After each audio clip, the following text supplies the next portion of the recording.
Bueno amigos, estamos de vuelta en esta entrevista con el Coyote. Estamos de vuelta en esta entrevista con el Coyote Alberto, en este espacio de internet en radionoósfera.cl. Y comenzamos con esta segunda parte, este reconocimiento, este conocer al Coyote Alberto ahí en sus etapas de desarrollo. Ahí estamos de nuevo. Bienvenido, Coyote. Aquí estoy, Coco, de nuevo, aquí listo para continuar con este viaje juntos. Estamos, Coyote, que fue muy revelador tu sentir, ¿no? Muchas gracias nuevamente. Y ahora está la segunda etapa, ¿no? La juventud, donde empieza ya Alberto Ruz, el Coyote, a tomar decisiones, a ver la vida, a formarse una idea, a, a entrar en esta adultez. Aquí en muchas culturas originales se habla de la niñez y la adultez y no Ujú. existe esa parte de la adolescencia. Entonces, ese tránsito, Coyote, cuéntanos. Bueno, a los 13 un poco años, por circunstancias de nuevo aparentemente fortuitas, mi padre tuvo que abandonar Yucatán porque tuvo un conflicto con el gobernador del estado, como la mayor parte de los políticos, al menos de este país, pero ya sabemos que de muchos países latinoamericanos y del mundo, era un político bastante corrupto. Y bueno, la figura de mi padre que representaba al gobierno federal en este estado, que siempre ha sido un bastante eh, rebelde contra la federación, pues era una amenaza y entonces ahí hubo un conflicto de poder y mi padre tuvo que abandonar el estado y toda la familia con él porque pues fue amenazado de muerte y bueno, todos nosotros, la familia, tuvimos que seguirlo en esta migración forzosa de nuevo a la Ciudad de México. Entonces yo pues sobre los 13 14 años llegué a México después de haber vivido realmente una vida muy libre, muy salvaje, muy cerca de la naturaleza. Llegué a una capital que tenía en ese momento 5 o 6 millones de habitantes, a vivir en un edificio de quinto, sexto piso, a estudiar en una escuela francesa, en el Liceo Franco-Mexicano. O sea, un cambio radical totalmente de mi vida, ¿no? Y bueno, afortunadamente tenía yo bases como para poderme adaptar a cualquier situación. Entonces conseguí realmente adaptarme a la vida urbana, a la vida de una escuela elitista, con gente de los mayores altos niveles sociales de la Ciudad de México, y de haber hecho una buena escuela de lo que sería la parte secundaria, ¿no? Por otros 3 años de la cual salí no solamente totalmente fluente en francés, en la lengua francesa, sino que incluso después hice un par de años de perfeccionamiento en una escuela de la Sorbona, y a los 19 años yo ya era maestro de francés en la universidad, o sea, prácticamente el más joven, y pues por este hecho también, esto me permitió por un lado empezar a independizarme, a tener mi propio carro, a tener mi propia economía, y vino el problema de la entrada a la universidad. La entrada a la universidad fue para mí bastante traumático, porque la verdad que no estaba listo para poder escoger una carrera universitaria. Mi ansia de conocer el mundo, mis lecturas, mis intereses en lo social, pues parecían muy amplios y no había una carrera que me pudiera ofrecer una profesión que tuviera que ver con todos los intereses que tenía. Entonces ahí viene una etapa de 4 años que estuve realmente recorriendo diferentes facultades, primero la ingeniería química, porque mi padre tenía un poco de interés en que yo fuese petroquímico, que debido a la importancia que tenía el petróleo en la economía mexicana, él pensaba que la petroquímica podría ser una carrera de éxito. Y después mi interés se fue orientando más hacia la parte social. Entonces, después de un año estudié casi 3 años, 2 años y medio de economía, y después de 2 años y medio de economía, de hacer teatro, de hacer cine, de meterme como director de un cineclub, de hacer teatro universitario, de crear y participar en varios grupos políticos universitarios que empezaban a hacer también ligazón con los movimientos sociales mexicanos, con la Revolución Cubana, contra la guerra de Vietnam y demás. Me fui politizando en ese proceso. Aparte de la Facultad de Economía y de Ciencias Políticas, Filosofía, eran los bastiones radicales de la universidad. Yo tenía eso, 20, 21 años, o sea que justamente en los años 66, 67, 68, me tocó participar en todos los movimientos de ese tiempo, ¿no? Y bueno, eso definitivamente fue llevando mi vida por otro camino. Aparte yo tenía una gran afinidad, un gran interés por eh, incluso, pues así, genético de lo que pasaba en Cuba. La revolución de Cuba había triunfado en el 59, en el 61, 62 ya estaba yo en Cuba como voluntario. Me interesaba mucho el proceso que se estaba comenzando a dar en Cuba.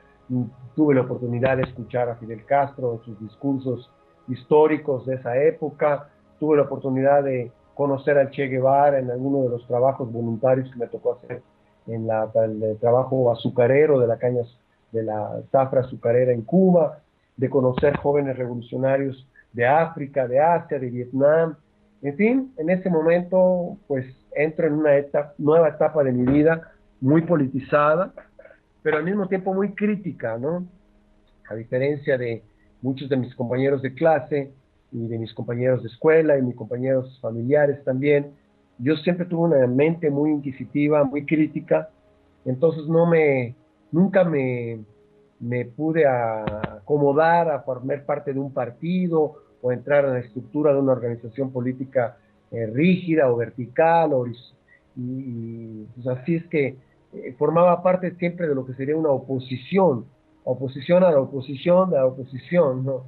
Entonces, pues fui pasando por diferentes eh, intereses, ¿no? En diferentes momentos me influyó mucho el guevarismo, en otra época me influyó mucho el trotskismo, después me influyó mucho el anarquismo, y poco a poco me di cuenta que realmente lo que tuviese que ver con estructura de poder, política y partidos no me interesaba. Lo que me interesaba era la acción político, cultural y social, pero siempre desde un lugar de libertad, de poder yo defender mis valores y de poder yo pues proponer y formar parte de una estructura que fuese nueva, que no tuviera que ver con algo que es dictado del pasado, sino del presente. Y ahí fue como descubrí poco a poco, a través de las comunas norteamericanas, el movimiento de los 60 norteamericano, la lucha contra la guerra de Vietnam, el movimiento hippie de San Francisco, de California, de Los Ángeles, de Nueva York, fui descubriendo las comunidades. Y yo creo que ese descubrimiento en el año 66, 67, 68 fue marcando también para mí algo que a partir de entonces hasta la fecha sigue siendo fundamental. Es decir, que cualquier cambio social tiene que estar a la mano y ir paralelamente a un cambio personal y que la mejor manera de hacer eso es a través de grupos de afinidad, de grupos de personas con las cuales sintonizas en una misma frecuencia y que a partir de este pequeño grupo tú puedes hacer modificaciones de ti mismo, de tu hacer, de tu pensar, de tu sentir social y personal, y al mismo tiempo puedes ir dejando una marca de cómo construir esta sociedad a la cual aspiramos todos nosotros, diferente de la cual estamos en este momento. Entonces, a partir del 68, de haber viajado por Cuba, de haber viajado como joven por Francia, de haber viajado por los Estados Unidos, comencé a vincularme más y más a movimientos alternativos contraculturales de los Estados Unidos, lo cual ya creó una gran diferencia con mi padre, que de cualquier manera continuaba muy vinculado al pensamiento y a la filosofía y a la ideología que cubana, comunista. Mi padre fue miembro del Partido Comunista Cubano y miembro del Partido Comunista Mexicano. Y pues después, cuando se dedicó a la arqueología, abandonó un poco lo que sería la militancia política, pero eso fue hasta su muerte un hombre de izquierda, ¿no? Coyote, Entonces, bueno, en cierto momento, pues yo entendía lo que nos unificaba, pero también mi crítica a la Unión Soviética, mi crítica a la invasión de Checoslovaquia, de lo que pasó en Polonia y demás, no la compartíamos, mi padre y yo, y ahí empezaron ciertas desavenencias que me fueron acercando más y más, te digo, a los movimientos contraculturales de los Estados Unidos. Y fue justamente en un viaje a San Francisco en el año 68 que descubrí realmente las comunas alternativas, hippies, y las comunas y los movimientos alternativos que llevaban a decir, bueno, si quieres cambiar el mundo, tienes que empezar a cambiarlo en ti mismo y tienes que empezar a, en lugar de protestar, a construir el mundo que quieres construir. Y esos eran las comunidades, ¿no? maravilloso. Entonces yo creo que a partir del 68, 69, viene una tercera etapa de mi vida, ¿no? O Coyote, sea, ya después de haber antes de... militado más o menos en organizaciones estudiantiles, de haber participado en huelgas, de haber escrito, de haber traducido, de haber participado en marchas, de haber trabajado con a estudiantes y en la unión con estudiantes y obreros, y de haber estado pues en eso, conociendo el mundo del cine, etcétera. Bueno, a partir de ese momento viene una nueva etapa de mi vida. Coyote, dame un momento para preguntarte sobre algo que yo sé que aquí en Sudamérica no se conoce mucho y tú eres un exponente que nos puede ayudar, pero, pero antes de lo que se gestó, ¿no? Con el movimiento hippie, ¿no? Que quiero que me comentes tu visión de esos tiempos, ¿no? De esta Uh -huh. década de los 60. Antes de eso está la generación Beat, ¿no? Sí, que, que tú tuviste la oportunidad de estar ahí, ¿no? sí, Cuéntanos de ese paso, ¿no? Este momento, ¿por qué? Porque siento que es una grieta que se abre en dos sí, generaciones. Claramente lo has comentado, la de tu padre y la tuya específicamente. sí, sí. Bueno, mira, es interesante que me plantees esto, porque lo que yo creo que sucedió justamente en esos momentos en muchos de los países latinoamericanos, ¿no? Entre ellos Chile y Argentina y el Brasil y bueno, la Bolivia y demás, fue que este movimiento que surgió primero en Estados Unidos, después en Inglaterra, en Francia, en Italia, fue un movimiento de contestación a lo que serían los valores, las estructuras, la moral, el entendimiento de lo que era la cultura de lo que llamaríamos el modo occidental de producción, de consumo, ¿no? En las estructuras industriales, el consumo, y bueno, los primeros exponentes de este movimiento de contestación, de oposición, de salirse de lo que llamábamos en aquella época la carrera de las ratas, fueron un grupo de jóvenes literatos, poetas,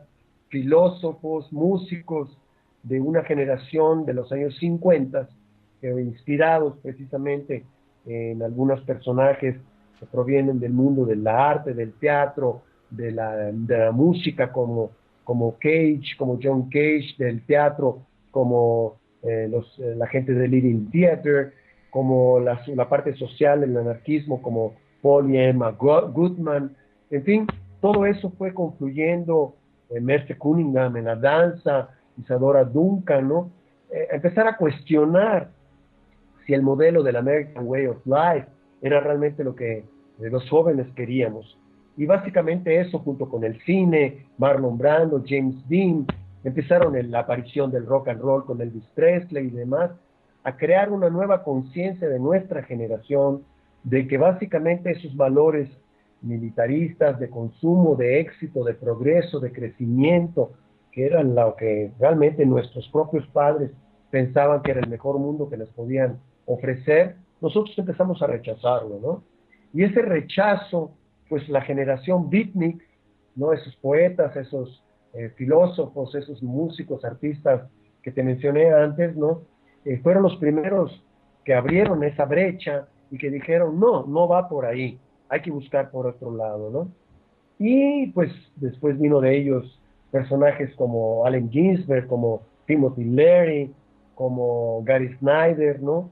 Que empezaron a caminar, a viajar, que vinieron a México, que probaron por primera vez el peyote, los hongos con las brujas y con las sacerdotisas y con los guardianes de la tradición mexicana, indígena, que empezaron a acercarse al zen budismo, al tibetanismo, al hinduismo, que viajaron a Sudamérica y conocieron a los taitas, a los abuelos del Amazonas, que probaron el yopo, la ayahuasca, y que con toda esta revolución de su cerebro, con esas revoluciones que produjeron estos cambios, estas ampliaciones de la conciencia, Aldous Huxley y demás, empezaron a abrir puertas de percepción que hasta ese momento habían estado completamente cerradas y al contrario, muy estigmatizadas por la cultura dominante.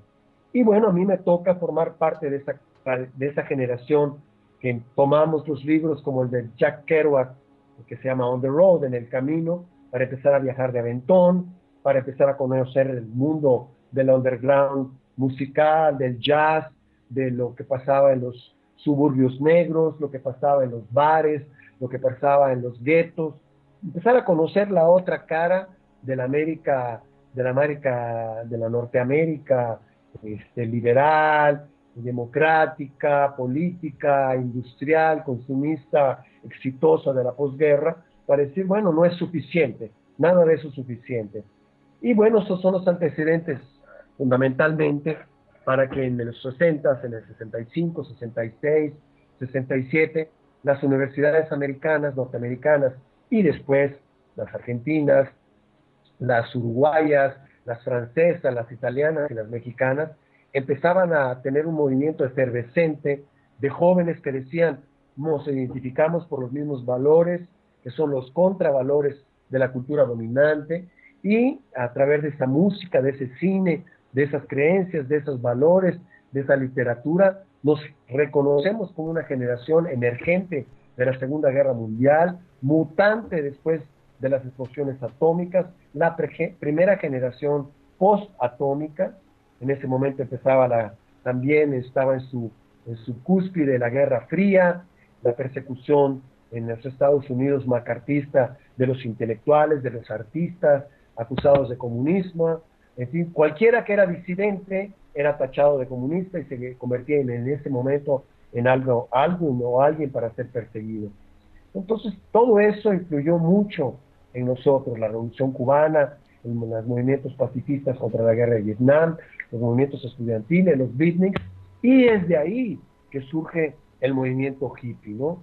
El movimiento hippie nace sobre todo en dos ciudades, San Francisco y Nueva York, en el barrio del Haight-Ashbury, en San Francisco, en Berkeley, en la universidad, y en el Lower East Side de Nueva York, y en ese momento empiezan los grandes conciertos, empiezan los parques libres, empieza la difusión del LSD, la difusión de los conceptos de amor libre, de los conciertos de rock and roll para todos, un momento donde los jóvenes tomamos las calles, tomamos nuestra libertad públicamente, nos asumimos como una nueva generación que contradice muchas de las propuestas, no solo del sistema, de la máquina o de la carrera de ratas, sino incluso de nuestros padres socialistas, comunistas, y decimos, hay algo nuevo que se está gestando, y nosotros somos el inicio de esa nueva generación de las flores, de los niños de las flores, que readoptamos el principio de la paz y el amor como nuestra bandera, ¿no? Y que pensamos que para construir una nueva sociedad tenemos que cambiar también nosotros, ¿no? Y bueno, esa época es la época donde yo tengo 23, 24 años, que dejo la universidad, abandono la universidad, me voy con un grupo de amigos y amigas a los Estados Unidos, me integro a los movimientos de los negros, de los chicanos, de los estudiantes, de los puertorriqueños, de los indios, formo parte de ese movimiento contestatario que pues, realmente fue como un fuego de pradera que recorrió todo el planeta. Me vinculo a los movimientos igualmente alternativos contraculturales de todo el resto del planeta, de Sudamérica, de Europa, incluso del Japón. Y en ese momento, pues sentimos entre el giro del 69, 70, de que podíamos cambiar realmente el derrotero, el camino del planeta. Sin embargo, pues no fue así, ¿no? Desafortunadamente, toda esta oleada juvenil, este entusiasmo aquí en México, el 68, y en ustedes en Chile, y en Brasil, y en Argentina, viene inmediatamente seguido de una resaca, ¿no? Y de una contraataque del sistema, y empiezan los gobiernos duros, empieza la represión, empiezan los gobiernos militares, empiezan las juntas, empiezan los golpes de Estado, tanto en Sudamérica como también por acá, ¿no? En Centroamérica. Empiezan las políticas muy duras también en los Estados Unidos, aquí en México una represión muy fuerte, y viene a partir del inicio de los 70 lo que John Lennon llamó el fin de un sueño, ¿no?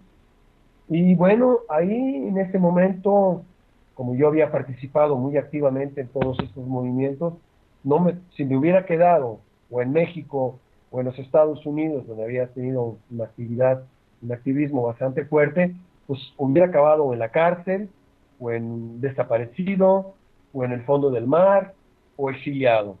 Y antes de que pasara ninguna de estas cosas, decidí pues salir de América, empezar a viajar, agarrar mi mochila con mi compañera de ese tiempo, que fue mi primera compañera, Gerda, ¿no?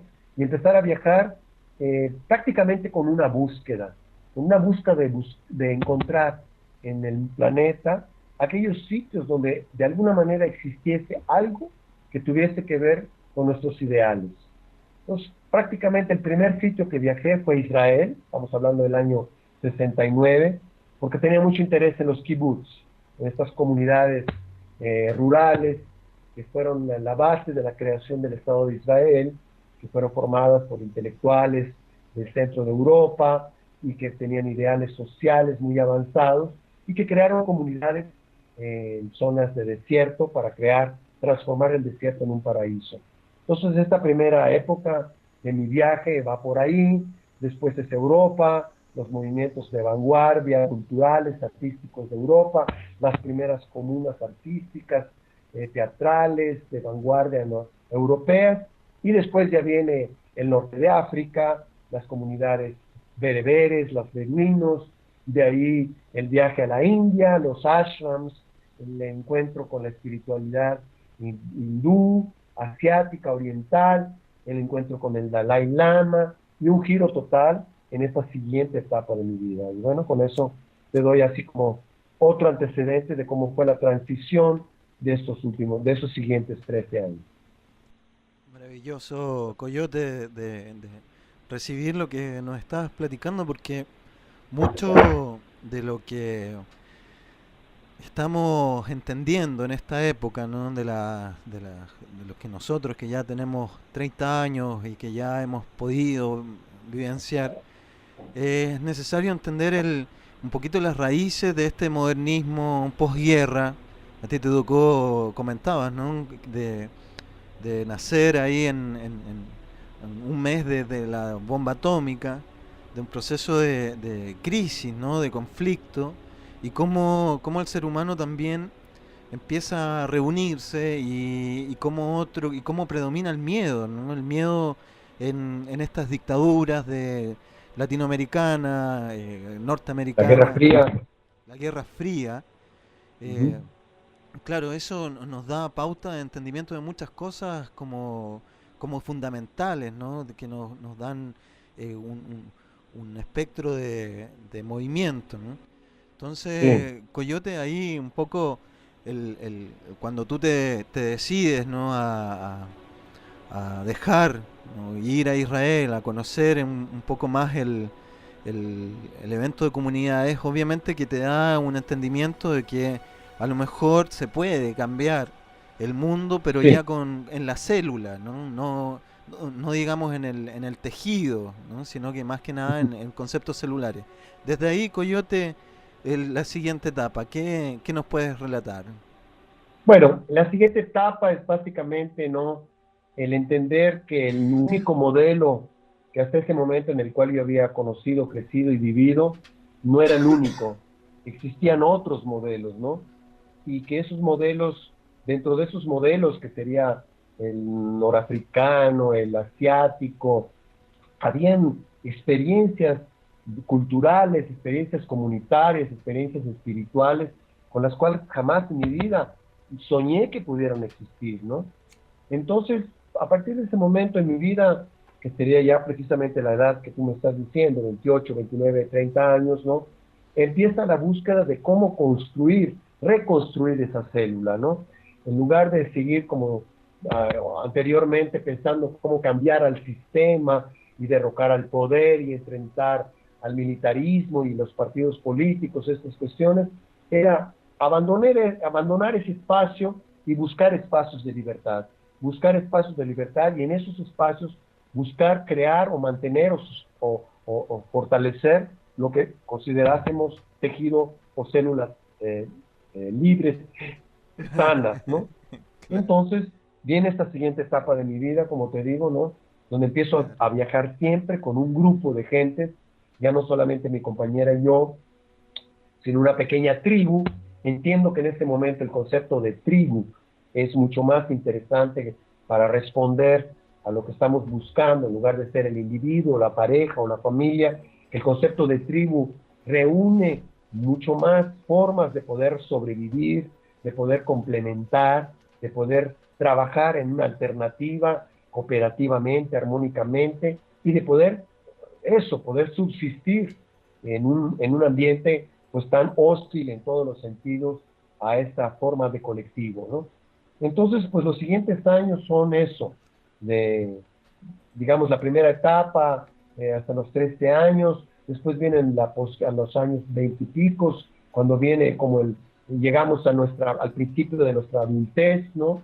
En este momento es como que ya formamos parte de una generación planetaria, por primera vez entendemos que somos una generación que gustamos de la misma música, literatura, que estamos en la misma búsqueda, que tenemos visiones similares, algo que nunca antes había existido. Lo único que unificaba al planeta anteriormente eran las guerras mundiales.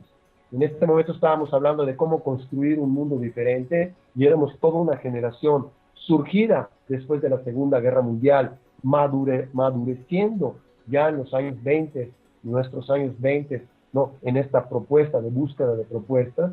Y bueno, ¿de dónde buscar esa propuesta? Pues ahí, ya no más en los partidos políticos, ya no más en la guerrilla, ya no más en la ideología, pues que ya entendimos pertenecían más a un análisis de las condiciones del siglo XIX y del principio del XX, pero que ya no corresponden a la realidad de la segunda mitad del siglo XX, ¿no?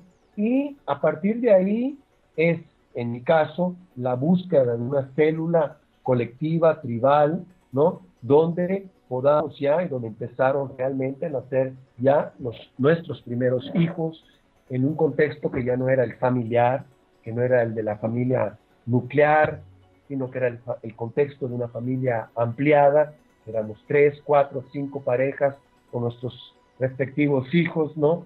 Y con este grupo que adoptó diferentes nombres, viajamos primero, como te digo, por Europa, después viajamos por el Medio Oriente, viajamos por el norte de África, recogiendo experiencias y entrando en contacto con formas de entender el mundo completamente diferentes que las que nos había ofrecido hasta ese momento la educación y el modelo occidental. Eso nos lleva hasta la India, ¿no? Y como creo que realmente la India es un punto donde viene un giro también muy importante en nuestro entendimiento de la realidad, porque en mi caso y la mayor parte de nosotros, que veníamos de un rechazo de la parte religiosa, que no teníamos mucho conocimiento de otras formas espirituales y religiosas que la católica y la cristiana, pues empezamos a descubrir que existían otras mucho más antiguas y que en muchos casos se adaptaban mejor, mucho mejor en cuanto a valores y propuestas a la que hasta este momento conocíamos. Y ahí empezamos a entender lo que es una cultura ecuménica, lo que empezamos a entender lo que es una familia planetaria, empezamos a entender también la importancia de crear células vivas, células sanas, comunidades que se vinculen entre sí para reconstruir un tejido social en este cuerpo cancerígeno que es el modelo en el cual habíamos crecido. Y ese viaje nos lleva a ir ampliando nuestro grupo, a conocer otros grupos y finalmente a regresar a América después de muchos años de viajar por, como te decía, por el otro lado del mar. Regresamos en los años, al fin de los años 70, de nuevo a México.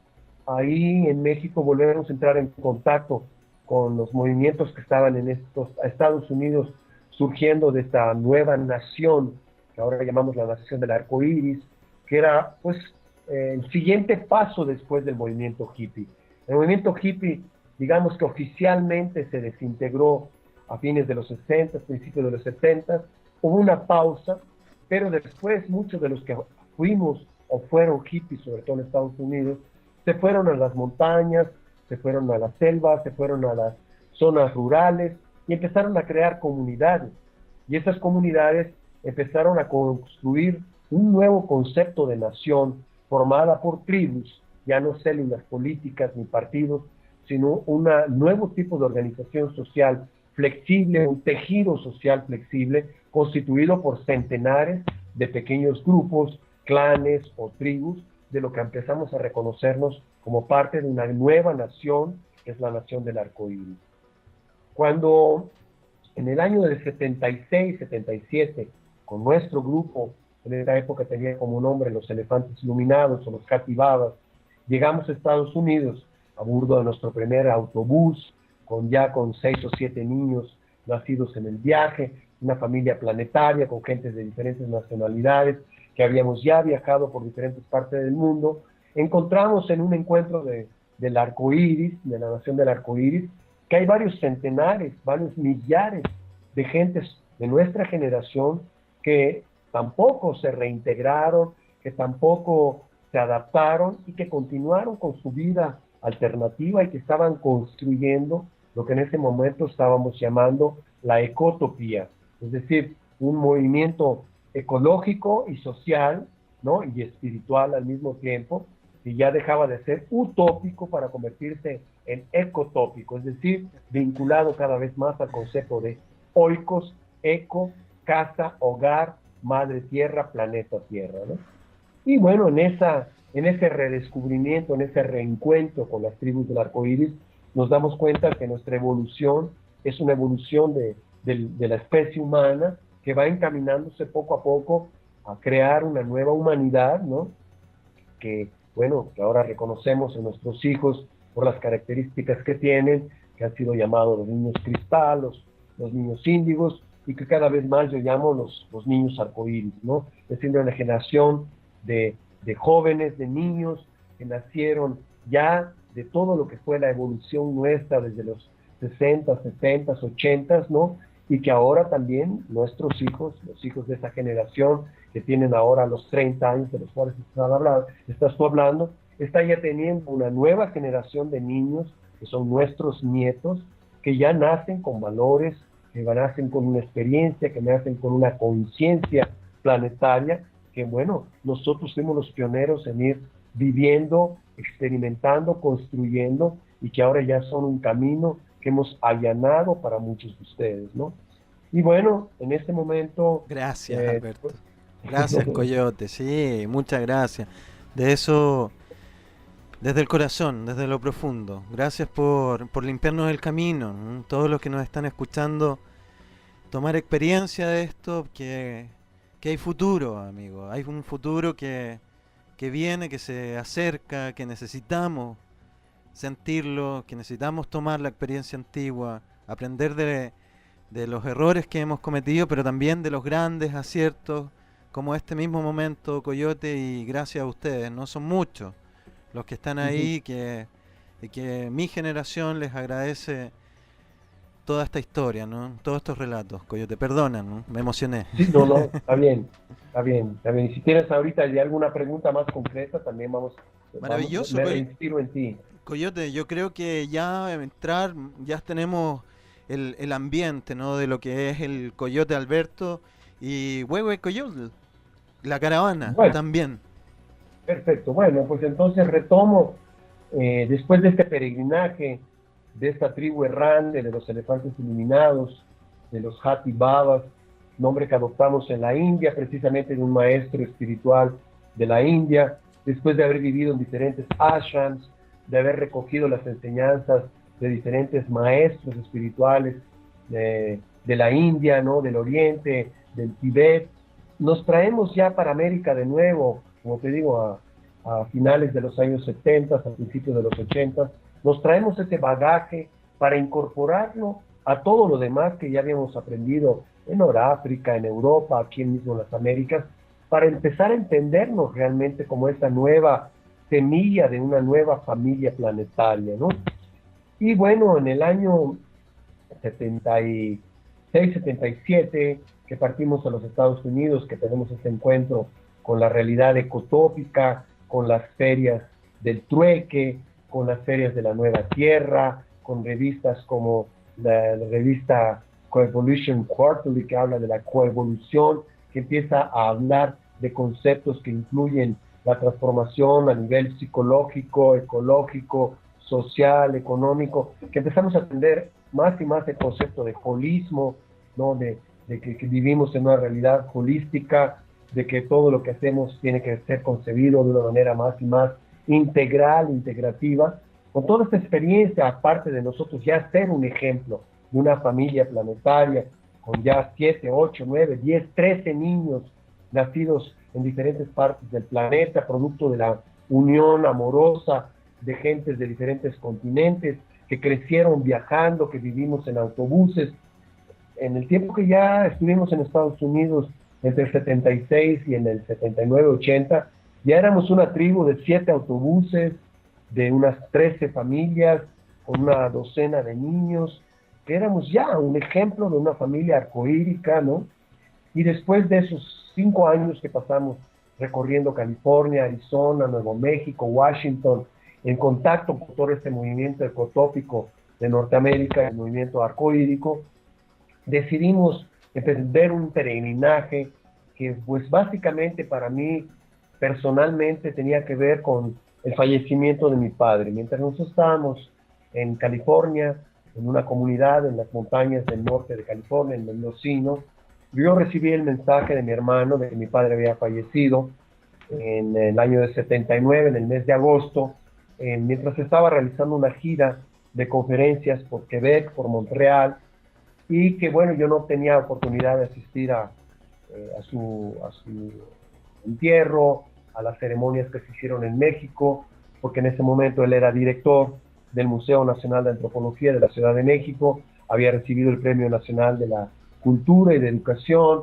o sea, era un personaje que tenía un reconocimiento global, y yo estaba viviendo en una comuna en el norte de California con mi grupo, en una tribu, haciendo temazcales, sweat lodge, haciendo ceremonias, conviviendo mucho con indígenas Hopi, navajos, con los Apache, con los Cherokee, aprendiendo de esas culturas indígenas, de sus formas de organización, de sus ceremonias, de sus formas de tomar decisiones, de su cultura, ¿no? Entonces yo estaba en ese momento en un proceso de unión de lo que yo sentía era la punta de cambio de la sociedad a través de nuestra generación y aquello que se podía preservar y recuperar de las culturas indígenas originales que cada vez se estaba perdiendo más. Con esas dos cosas, con la muerte de mi padre, decidimos iniciar un peregrinaje desde California hasta Palenque. Nos emprendemos un viaje con esta caravana de 7 autobuses, todos pintados con los colores del arco iris, con esta familia internacional de 28 personas, con 13 niños, a hacer un viaje ceremonial, un peregrinaje, deteniéndonos desde California hasta Chiapas, hasta Palenque, en todas las comunidades indígenas que habían en el camino. Y pasando un tiempo con los Hopi, con los Navajo, con los Yaqui, con los Tarahumara, con los Huicholes, con los Totonacas, hasta llegar al sur de México, ¿no? Con los aztecas, hasta llegar al sur de México con los mayas, con los descendientes lacandones de los constructores de Palenque, para hacer una ceremonia en frente a la tumba de mi padre, que precisamente por decreto presidencial había sido enterrado a 10 pasos del Templo de las Inscripciones en Palenque. O sea, que en su muerte mi padre, sus cenizas vinieron a regresar al sitio que él dio a conocer al mundo, a 10 pasos de la tumba de Pacal, ¿no? Y ahí se construyó una pirámide, una pequeña pirámide, donde los restos, las cenizas de mi padre, fueron depositadas. Entonces, yo hice este peregrinaje con toda la caravana de esta época, la caravana de los elefantes iluminados, dos de mis hijos ya también que habían nacido en el camino, uno en Suecia, otro en las Islas Canarias, y llegamos a Palenque a sellar, a terminar este ciclo, ¿no?, de peregrinaje que duró casi un año, ¿no?, y donde prácticamente en este momento tomamos la decisión que tenemos que pasar una nueva etapa de nuestro crecimiento como familia, como tribu, y que tenemos que buscar una tierra, un sitio donde asentar, donde experimentar, donde poner en práctica todo lo que habíamos aprendido en estos ya casi 13 años de viaje por todo el planeta, y que todo lo que habíamos aprendido en la India, en Israel, en Cuba, en Estados Unidos, en Europa, en los pueblos indígenas de diferentes partes, pues podíamos, por primera vez, teníamos ya la madurez de poder conseguir una tierra para poder poner en práctica toda esa información, esa experiencia, y fue así que después de unos cuantos meses de estar recorriendo todo México buscando la tierra prometida, llegamos aquí a este sitio del que estoy en este momento hablándote, ¿no?, que era un sitio en las montañas, en el centro de México, en una sierra, a la ladera de una sierra que se llama la Sierra del Teposteco, cerca de un valle muy mágico, que es el valle del pueblo mágico de Tepoztlán, a pocos kilómetros de otra pequeña aldea donde nació Quetzalcóatl, el último de los grandes avatares mexicanos, ¿no?, de la cultura tolteca, Teacatl, Topiltzin, Quetzalcóatl, ¿no?, un sitio muy mágico por muchas diferentes razones, y aquí encontramos una señal para encontrar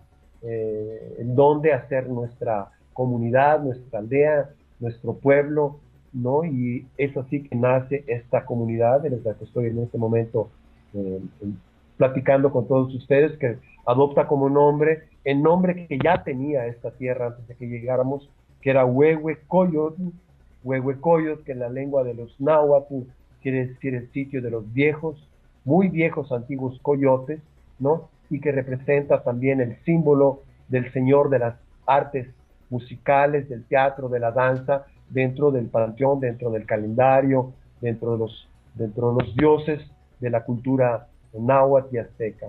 Entonces, con estos auspicios, nace Huehuecoyotl en el año de 1982, cuando nosotros, los viajeros, los nómadas, la tribu de los elefantes, decidimos estacionar aquí nuestros autobuses viejos, ¿no?, y convertirlos en las primeras casas de lo que ahora, 28 años más tarde, es la ecoaldea de Huehuecoyotl, un punto, una referente muy importante en el movimiento de ecoaldeas y comunidades intencionales, no solamente en Mesoamérica, en América, sino en el mundo entero, ya que recientemente en un sondeo que se hizo sobre las comunidades más antiguas, alternativas y más bellas comunidades del mundo, pues resultó que Huehuecoyotl fue considerada, junto con Findhorn y junto con Crystal Waters de Australia, la cuarta, una de las 4 primeras más bellas y antiguas comunidades alternativas del planeta, ¿no? Y bueno, llevamos 28 años que esta comunidad nació, ¿no?, en el año del 82, comunidad donde nos establecimos 13 familias, tenemos 13 casas, ¿no?, donde han nacido algunos de nuestros hijos, de nuestra primera generación de fundadores, y donde están ahora naciendo los hijos y las hijas de nuestros hijos, como la última de mis nietas, en este momento Nayeli, Blanca Nayeli, nacida aquí mismo en la comunidad, como mi hijo Solkin, como mi nieto Arun, y como muchos otros chicos y chicas, ¿no?, que han ido ya naciendo en esta comunidad, en esta aldea planetaria, en esta embajada galáctica, como le llamó mi compadre José Argüelles cuando nos visitó en los años 90 y estuvo un tiempo viviendo con nosotros, ¿no? Y donde aquí en este mismo estudio en el que estoy ahorita curiosamente hablando, fue el estudio que era mi estudio, que en este momento me acabo de dar cuenta. Era mi Oh, estudio, era mi estudio, y ahora es el cuarto de mi hijo Solkin, y este estudio se lo cedía a José y Loidín Argüelles cuando ellos vinieron a vivir a México, y donde se creó el Telectonón, donde se maravilloso. publicó el Dreamspell, y donde tuvieron muchos de los descubrimientos, de las visiones de José y Loidín, nacieron precisamente en esta comunidad. Maravilloso. Coyote, démosle respiro al espíritu, démosle respiro, aliento divino a este momento de anclaje, ¿no? De anclaje de esta energía deliciosa. Y volvemos, volvemos en 5 momentos más Ok, en Radio Noósfera y aquí en la entrevista con el coyote Alberto Ruz desde Huehue Coyotl y aquí en el Valle de Cancán, en el Limache también. Para todos ustedes, para todo fantástico. el mundo, estamos de vuelta, coyote. Respiramos y volvemos. Hasta poco. Volvemos, amigos.